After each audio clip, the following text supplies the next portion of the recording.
وزير الدولة arrimaha dibadda jamhuuriyadda federaalk ee Soomaaliya mudane cali maxamed cumar cali balcad oo haatan booqasho ku jooga dalka Sacuudi Arabia ayaa waxa jadwalka booqashadiisa shaqo uu ka bilaabay booqashooyin uu ku tagay xarumaha ergada joogtada dowladda Soomaaliya u fadhida urka OIC iyo qunsuliyadda guud ee Soomaaliya ku leedahay magaalada Jidda iyadoo booqashooyinka wasiir dowle cali balcad ee hay'adaha diblomaasiyadda Soomaaliya ee uu fadhigoodu yahay magaalada Jidda loo arkay inay tahay mid xawli dheeraad lagu gelinayo kaalinta diblomaasiyadda Soomaaliya ee ku sugan dalka dibadiisa kaga aadan ballaarinta xiriirka iyo iskaashiga Soomaaliya ee la wadaagto caalamka iyo sidii looga marin lahaa baahida muwaadiniinta Soomaaliyeed ku nool dalka dibadiisa.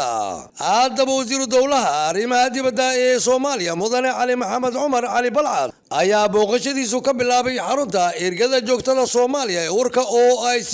halkaas oo ay si diiran ugu soo dhaweeyeen ergeyga joogtada dowladda Soomaaliya u fadhiya urka OIC Dr. Ibrahim Adam Musa ku-xigeenka ergeyga joogtada OIC mudane Cabdiraxiim Cusmaan Cilmi iyo xogayaha koowaad ee ergada joogtada urka OIC mudane Maxamuud Cumar Jawle iyadoo wasiir dowle cali balcad uu halkaasi kulan muhiim ah kula yeeshay mas'uulka ugu sareeya ergada joogtada dowladda Soomaaliya u fadhiya urka OIC Dr. Ibrahim Adam Musa mas'uuliyiinta kale ee ergada joogtada iyo howlwadeenada iyadoo wasiir dowlaha uu xog waran kooban ee la xiriirta howlaha iyo qaab dhismeedka ergada iyo xiriirka iskaashiga wacan oo ay la leedahay urka OIC uu halkaasi kaga dhageystay xogayaha koowaad ee ergada joogtada mudane Maxamuud Cumar Jawle.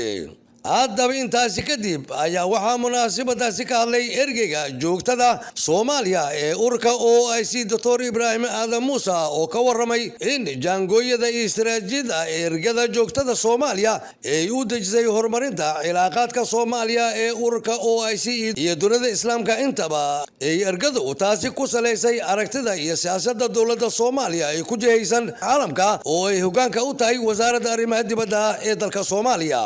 Dr. Ibrahim Adam Musa ayaa intaasi ku daray in aragtida xakiimka ee Soomaaliya iyo dadaalka mugga leh ee ergada joogtada Soomaaliya ay keentay in Soomaaliya ay ka mid noqoto dalalka safka hore kaga jira shirarka urka OIC iyo taabagelinta xeerarkii lagu dhisay urka OIC.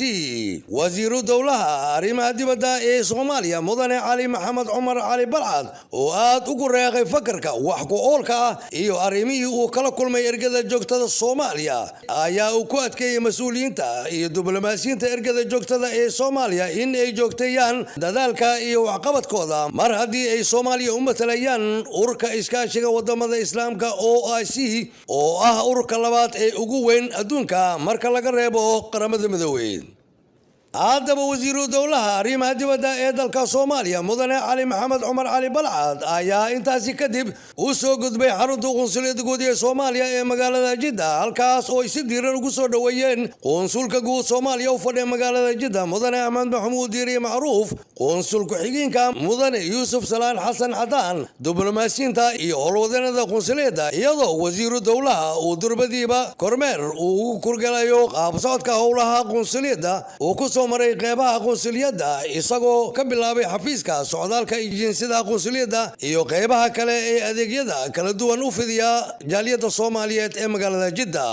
haddaba wasiiru dowlaha arrimaha dibadda mudane cali balcad ayaa intaasi kadib uu shir gaar ah kula yeeshay xafiiska qunsulka guud mas'uulka ugu sareeya qunsuliyadda Soomaaliya ee magaalada Jidda mudane Axmed Maxamuud Diiri Macruuf ku-xigeenka qunsulka iyo diblomaasiyiinta intaba.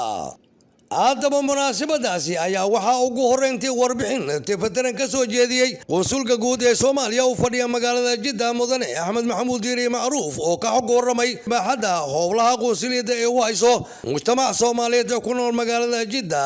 iyo sida maamulka sare ee qunsuliyadda ay ugu guuleysatay fulinta iyo xaqiijinta baahida iyo adeegyada loo qabto muwaadiniinta Soomaaliyeed ee ku nool magaalada Jidda iyadoo qunsulka guud mudane Macruuf uu intaasi raaciyay in maamulka sare ee qunsuliyadda uu sii kordhin doono horumarinta qorshaha uu ugu talagalay in looga miro dhaliyo istiraatiijiyadda guud ee qunsuliyadda.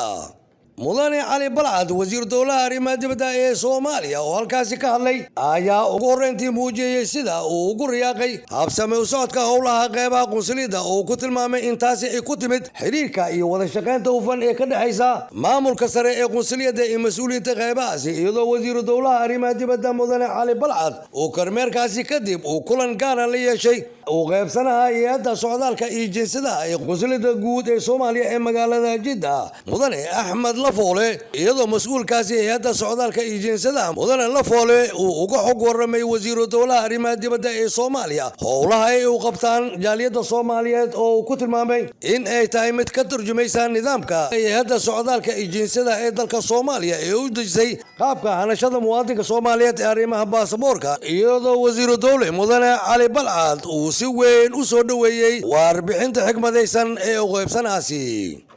wasiirka dowlaha arrimaha dibadda ee Soomaaliya mudane Cali Balcad ayaa waxa intii uu ku sugnaa xarunta qunsuliyadda uu la kulmay qaar ka tirsan odayaasha iyo jaaliyadda Soomaaliyeed ee ku nool magaalada Jidda wuxuuna ugu baaqay in ay maanka galiyaan in ay yihiin muraayadii laga daawanayay muuqaalka dalka Soomaaliya علي جامع علمي على كوس راديو تلفزيون قرق الصوماليا سعودي أرابيا